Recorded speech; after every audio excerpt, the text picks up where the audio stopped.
I just spent the last 48 hours or so here in Nashville with one of the greatest operators in the country, Dan Beer, going over his operation and everything that entails that's helped his team pace over $550 million in sales this year. And at this point, it's very obvious to me that the trajectory that we're on is correct. Selling Silicon Valley Group is on the right path. But what does that mean for the real estate agent? Because I think especially in Silicon Valley, I have a lot of friends who are solo operators that truly do not realize the benefit that they could realize by joining the team of the future. And by the way, that's not like a join us.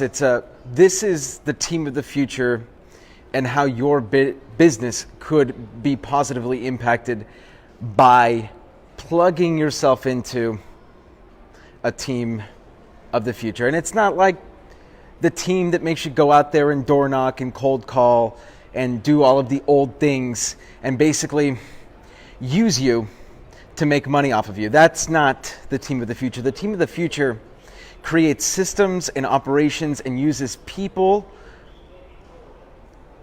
staff, to empower and allow their agents to do not even just a little bit more business, like exponentially more business. We're not talking like let's sell an extra house a year. We're talking like let's sell an extra 40 houses a year. Number one, you think about the life of a client, life of a lead from the time it enters your system into the time that it closes. There are so many different pieces and components to that. And as agents, we need to think about how much time are we devoting to every single one of these processes? And am I actually getting paid what I'm worth by devoting X amount of time to X individual process? So, for example, at the beginning, you're talking about lead generation, marketing. Well, let's say that you are a sweat equity kind of gal or guy. How much time are you devoting to lead generation, to door dropping, open houses, which by the way, open houses are phenomenal. I'm not knocking them. I'm not saying that you shouldn't do open houses. I'm saying how much time are you spending in all of that and what is your return on investment? Marketing, number one. So the team of the future has marketing departments. They have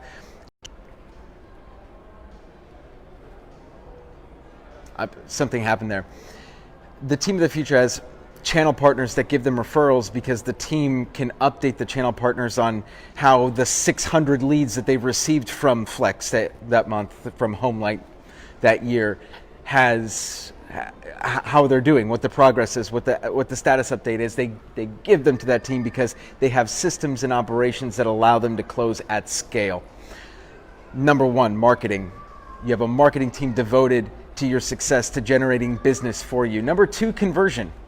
How much time are you spending every single week prospecting? A, it's not enough. B, that time and the return on that time is probably not that great. When you really start analyzing your business and you're like, how much time am I spending and what am I actually getting on that? It's probably not that great. How about an ISA department that calls on your behalf until they literally set an appointment for you? How about that? A department of individuals whose sole purpose is to call, text, email until they buy or die. That's it. Conversion. Number three is the appointment. That's where the agent shines. That's where they should be spending their time, sitting down with consulting with the client. I'm talking predominantly buyers here. Obviously, we could switch this over and talk about sellers, but it's the same thing. Lead procurement, lead follow-up, conversion, appointment. Either way, it's listing appointment, buyer appointment, sitting down with the client, consultative approach. That's where the agents should spend their time. But this is where it gets crazy. We're talking here about buyers specialists on teams using showing agents. And these aren't just I know that some teams out there, they like pay their agents, showing agents by the hour. No. Like showing agents who's like still 1099, still making commission, but are doing it and they're incentivized to close the client, right? As opposed to a showing agent that gets paid by the hour and doesn't care. The leverage that is created, Dan's primary or top agent in his company sold $76 million, I think, year to date. Think about that, $76 million in real estate year to date. 95% of his deals he uses a showing agent, someone that allows him to operate at scale and be omnipresent. And so the team facilitates that for him so that he doesn't need to, well, because he physically can't be in two places at once, but it allows him to be in more than one place at once. And this is not a new concept, but it is a concept that is new to the real estate team. Showings. Then we get to contract.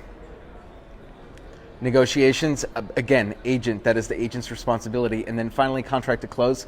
The second the buyer's in contract, the buyer's agent or the agent barely touches the file at all. In fact, they don't touch the file. They barely do anything on that anymore. That is the future. The future is consultative approach, be there for the negotiations, move on. Allow other parts of the system to do the rest of the work for you, because that work, in truth, is lower dollar per hour activity than true top level agents are worth. And so if you're a top level agent and you're like, dude, there's no way I'm building a team, fine. Find a system that you can plug into that's going to enable you to sell more homes at scale, not just like 2 more houses a year. Like, that is not a good value proposition. Go somewhere that's going to allow you to sell 40 more a year than you're already selling. That is the team of the future. That is what we're bringing to Silicon Valley.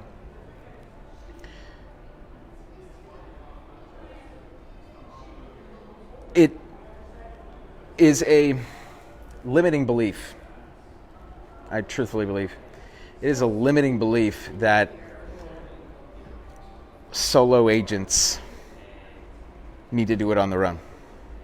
I've talked about this in many videos before, where the ego can get in the way of your growth, your progress, your bottom line, the money that you take home to your family.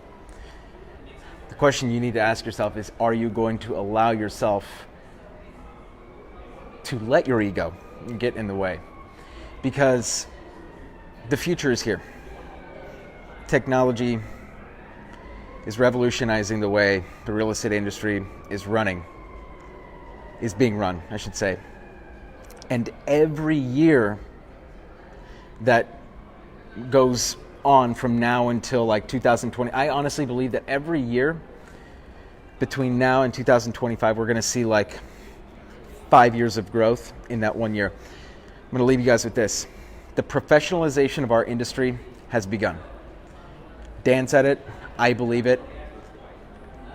For an industry, when I got into this industry, by the way, I was 23 years old, and I was shocked, appalled, and a little disgusted at how archaic this industry truly is. It's a shit show. There are people still doing paper files, kind of archaic. And so to see 200 people in a room right now understanding and embracing the operational excellence of this team, implementing it into their own business, and realizing that in doing so, the professionalization of their business will begin, it's only going to put pressure on the rest of you to do the same. This is Danny Gould, everyone. Selling Silicon Valley. Stay legendary, everybody.